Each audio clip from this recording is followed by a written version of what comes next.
Zayin Amud Aleph, and we are approximately the first of the middle lines. We are amazing stuff today. The Gemara says another of the memers of Rabbi Yochanan in the name of Rabbi Yasi. So says the Gemara, Amar Rabbi Yochanan Mishum Rabbi Yasi. Minayin she'ein muratzin adam b'shas kasai. How do I know that it's not a good idea to appease someone when he's angry? You get into a fight with someone, he's furious. Now's not the time to apologize. D'chsev parei leicha v'anichaysi lach. It's a pasuk. Amar Kodesh Baruch Hu Moshe. Hashem said to Moshe, "Hamten li ad sheyavru ponim shel zam." Wait till my anger face is gone, and then v'aniach lach, and then you can make your supplements to me. Wait till the anger goes. So if with that Kodesh Baruch Hu, Hashem says wait. Kol came with human beings. Hashem says, don't ask. So the Gemara says, don't appease someone when he's angry. Wait a week. Wait 2 weeks. Wait an hour, depending on why he's angry with you, and then start asking for forgiveness. Now's the time. Erev Yom Kippur, time when people are asking for forgiveness. That's the minute, because Yom Kippur does not atone for sins but al machaverai. Thank you very much. So it's a good idea. Wait till the guy's at least as calm as possible. Don't appease someone who's angry. So it's actually a machlekes. Why? Is it because he's not going to forgive you, or is it because you're just rubbing salt into the wound when you just slap the guy in the face? You say, "Oh, I'm sorry." You're just making it worse. You're not really apologizing. He doesn't take you seriously, and he might curse you. He'll get even more angry. Is it because he's going to get even more angry? Or is it just because it's not a good time? He's not going to forgive you. Someone will say that it's not really a machlekes. It's all the same thing. It's not a good time. He might get angry. He's definitely not going to appreciate it. Thank you very much. Brochos.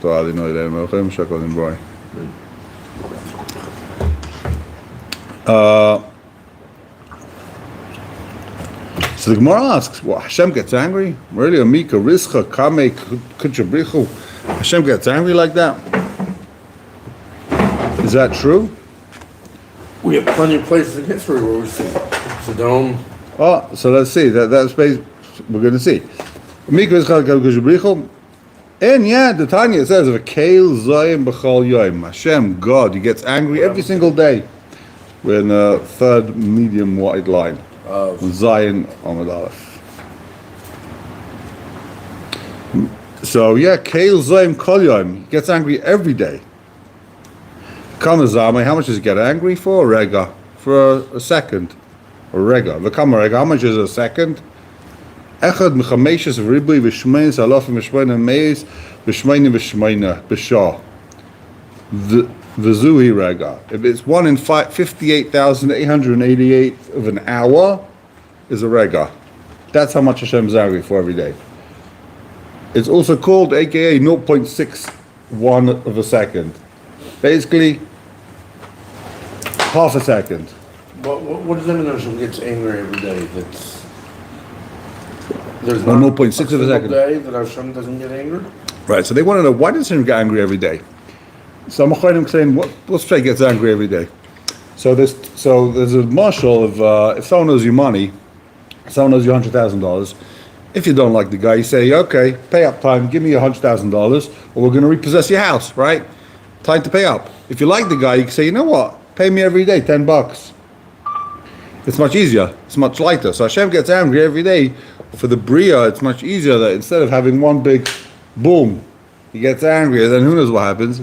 He lets out, some people, they call it repressed anger. You keep the anger inside, and then all of a sudden it's going to explode. Better to let out the anger every single day. Let out the anger. I guess we can learn from it also. You shouldn't scream at your wife one big time. Every day, get a little bit angry with her. I'm kidding. Says the Gemara.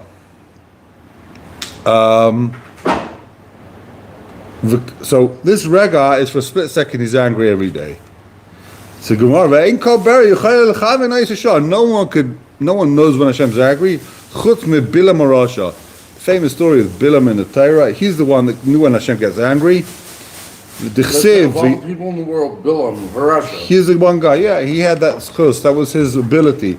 That was a supernatural ability to know when Hashem gets angry. Dichsiv Bevi Yedei Das Elyon. It says Bilam knew Das Elyon, he knew what's going on in Shemaim. So the gemorah asks, Hashta Das Behenta Le'Aviyada. He didn't know what his donkey was thinking. His donkey had to open his mouth and start talking to him. Das Elyon Aviyada. He knew what Hashem's thinking. You see from an important principle, like, don't assume someone knows tremendous deep things if he doesn't know the basics, right? There's got to be some type of levels. You start with the basics and you build your way up.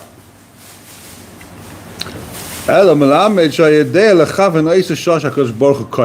Das Elyon, but he knew one thing. He knew the time that Hashem gets angry. He was tuned into that. That's what the Navi said. Ami Zcharna, remember my nation, my Yod's Balak Melech Mayav. And it says, Leman Das Tzidkes Hashem, you should remember the charity of Hashem. Amr Belezer, Amr Levakash Bochel Yisrael, Du'u, you should know. Kama Tzidkes Asisi Machem Shalikasi B'yomim B'mei Bilam. Hashem says, in all the days of Bilam was there trying to curse Am Yisrael. In those days he didn't get angry. Because Bilam was waiting for the time, and there was no time. Those days he didn't get angry. If all who got angry, that would be that. There would be nothing left. That's what the Pirush in the Pasuk, the explanation. Bilam says to Balak, Ma ekayv lo kavakel, or Ma ezam lezam Hashem. How can I curse if Hashem didn't curse? Or Ma echayv, that's the first part. Ma kova lo kavakel, or Ma ezam lezam Hashem. I can't get angry when Hashem's not angry. There was no Zam Hashem in those days. In those days, Hashem never got angry with Israel. It could be because of the tremendous chus they had. They came out of Mitzrayim. Lech lechacha about Midbar. How could Hashem be angry? The whole nation leaves Mitzrayim, leaves one of the most sophisticated countries in the world. They walk into the desert, where there's no one there. There's no food, no water. Literally trusting in Hashem every day. How much is the anger of a Kadosh Baruch Hu? Rega. The split second become a rega. Amaravim with Ravina. Rega kamemri. Rega is how long it takes to say the word rega. Rega kamemri.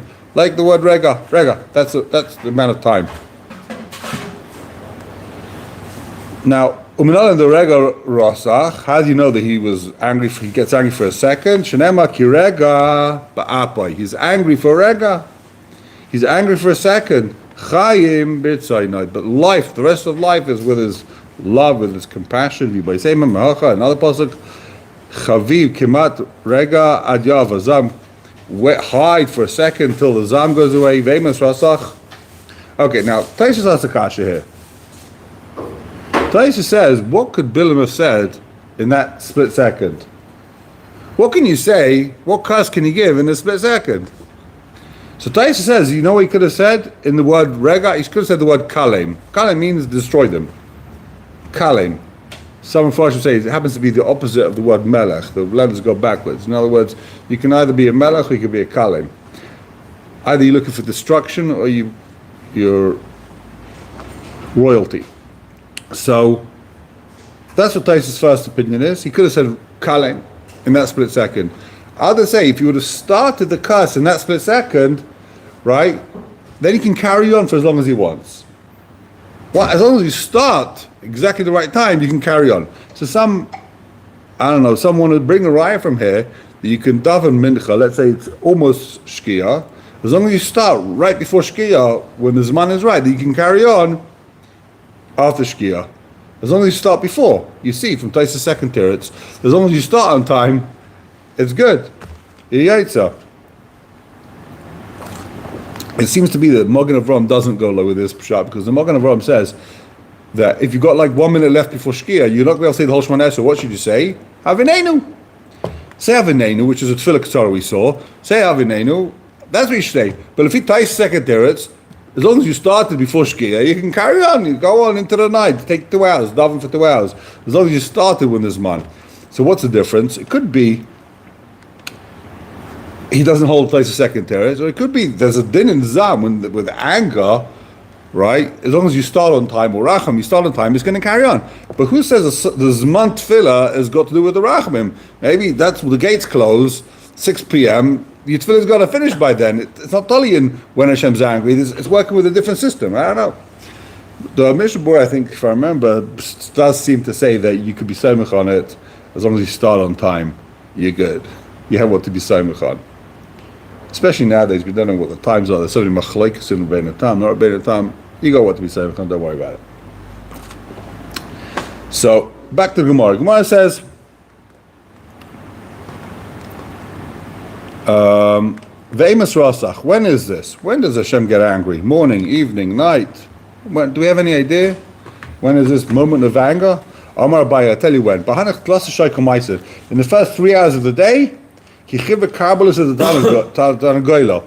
the rooster has like that red on top. They call it a comb, I think. It's got like the comb on its head, that red stuff, which is actually blood vessels are on top of its head in this like comb thing. And apparently if it's sick, it goes white, and other things it goes white. The Gemara says, so that red stuff in its hair, in the first 3 hours of the day, right, when the rooster's thing, and the rooster stands on one leg, that's the Shas Azam. That's when Hashem gets angry.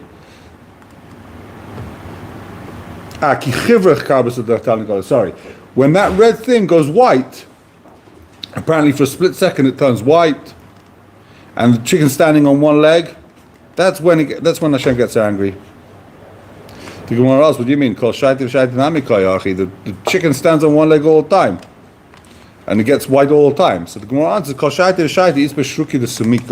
you're right, it goes white a lot of times, but there's still red rows in it, red lines. But by Hishaita, Leis Beshruki Samika, B'Shazam, it's completely white for a split second. Obviously, we said it's a split second. It goes completely white for a split second. That's the Shazam, if you need to know when it is.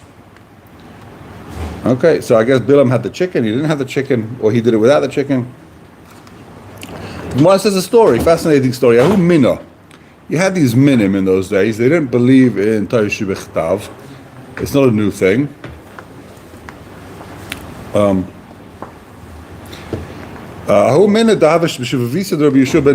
was a min who lived in the neighborhood of Yeshua ben Levi. The holy Rabbi Yeshua ben Levi was very involved in all these speaking to Malachim and a lot of Gemaras about that. And he used to go over to him and bother Rabbi Yeshua ben Levi with biblical text. He come over to him with the Gemaras. Look at this pasuk. Look at that pasuk. He made his life a misery. He was really mitzayim. He bothered him a lot. Shakal Yom Echad, one day, Shakal Tanugoyla, this Shubha Levi decided, I'm going to take a chicken. He tied it to the leg of his bed. And he was looking at it. He sat there watching the chicken, waiting for the Shazam. He wanted to take care of this min, right? Who was making his life a misery. So he said, when the time comes, I'll curse him. Okay. Kimatu Shaita, when the time came, he fell asleep. Typical. He slept on the job. You snooze, you lose. Omar, he said to himself, Shema minah, lav erecha lemebelachi.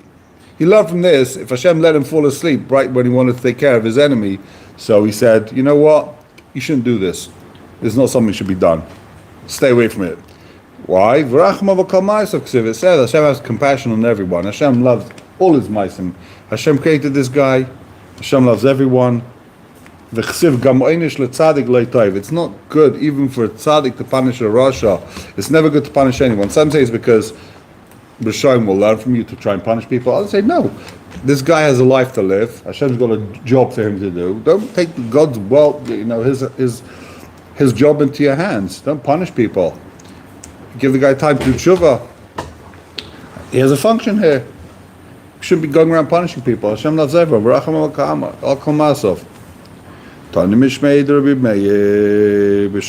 when is the time that Hashem gets angry? When the sun rises, when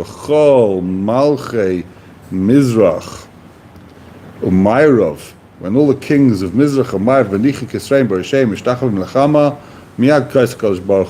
that's when HaKadosh Baruch Hu gets angry. when the sun rises and everyone bows down to Avodah Zarah. So I hear what you're saying is that each part of the world is at a different time. I don't know, good kasha. What do they hold back then? I don't know. Who's been? 1 second. That's very good. Keep passing it. Sure, of course. Avodah Zarah. Hashem gets angry with people over Avodah Zarah. Why? Because Hashem wants the entire world. The world was created that we should merit seeing His glory, including all goyim. Okay, so when someone's an idol worship, but Hashem gets angry. I'm going to say something very controversial. Go ahead. And probably very horrible, and it is a certain degree. But it's like Hashem have that ego that He needs. So obviously we saw before. The Rambam says obviously Hashem does not get angry. Hashem loishin. You see, we believe that Hashem is above emotions. He's above any physical change. Getting angry is a chemical reaction that happens. What it means is that Hashem acts in the world as if He's angry. We have to look at it like Hashem's angry. The system Hashem set up is that if people act evil, so if they do bad, so Hashem's going to act as if He's angry. It doesn't mean take the Avodah Zarah away. Take this taiva away. He wants us to have He doesn't want to take away the taiva. He wants us to have free will, and we should choose what's right. But it's a good question. If it makes Him angry, he should take it away. No, that would make Him even more angry. Hashem wants us to have free will. Hashem wants us to decide, choose good over evil. Choose what's right. Hashem doesn't want us to not have free will. But yeah, He gives everyone a chance. He gives everyone a chance. That's why when we came out of Egypt, it says He did all these markers. He did 10 markers, so the Mitzrayim should do tshuva. L'man yedu Mitzrayim. He wanted the Mitzrayim, not for Am Yisrael. He wanted the Mitzrayim to know that, guess what? There's a Beirei, Sav Hashem. And guess what? You think it didn't work? Hundreds of thousands of Mitzrayim, Erev came out with Yisrael. They saw the light. They were saved. Anyone could be saved. You see the light? It's not just for Jews, the Egyptians, even though they were slave masters, they came out of Mitzrayim. Yeah. Listen to this. This is a big one. Another of the members these are all members of Rabbi Yechanan in the name of Rabbi Yesi.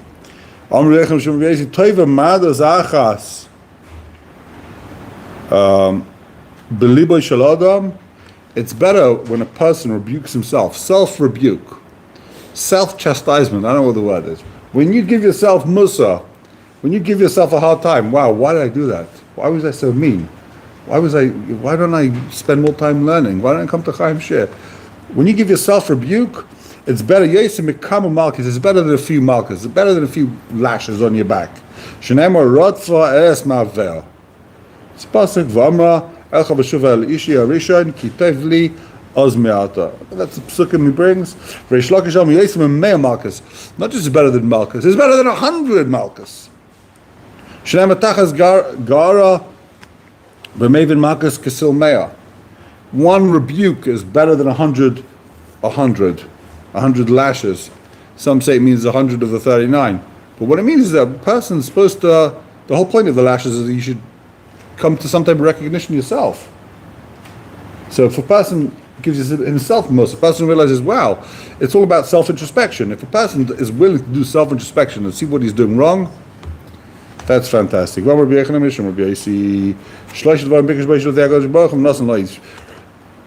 Another name of Reb Chaim Hashem Moshe asked for 3 things, and Hashem gave him. He asked that Hashem should be, his Shana should be shown in Yisrael, and Hashem gave it to him. The idol worshippers, he asked, shouldn't have a Hashras HaShechina.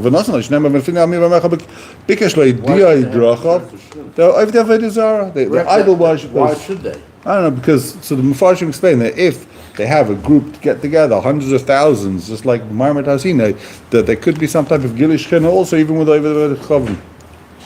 Okay. There is some, they have some good intentions over there.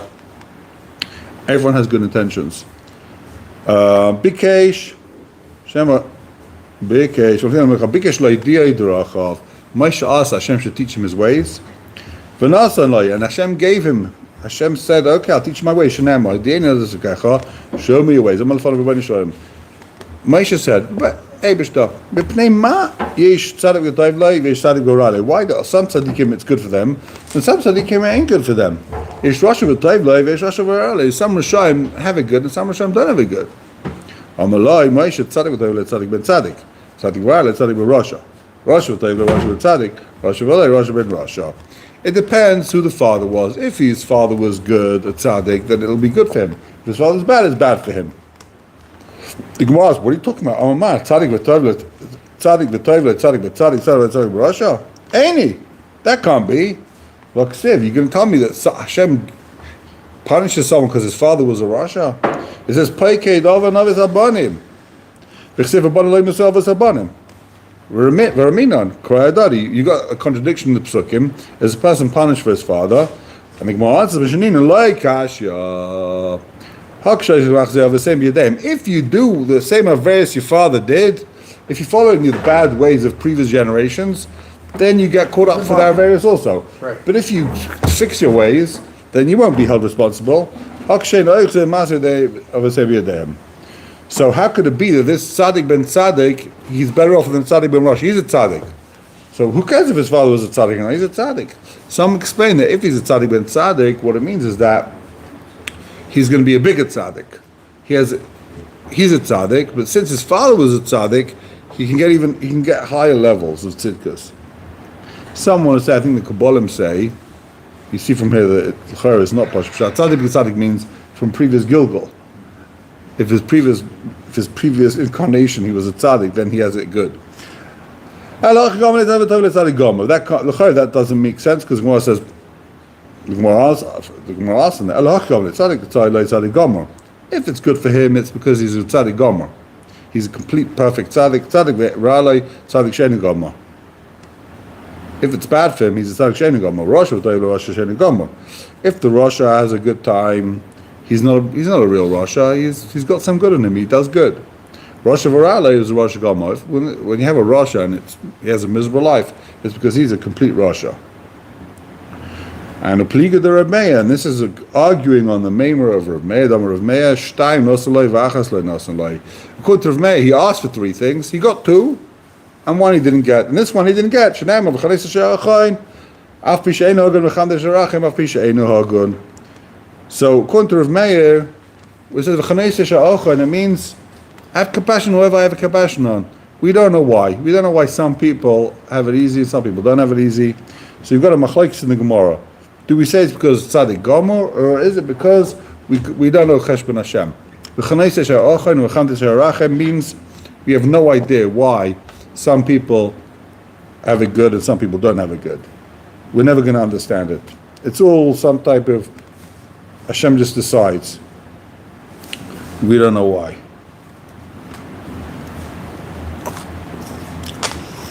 A lot of Agala to hear. Wow. Says the Gemara, V'yema lo yisuchalu l'espanai. Now the next half of the passage is V'yema lo yisuchalu l'espanai. You can't see my face.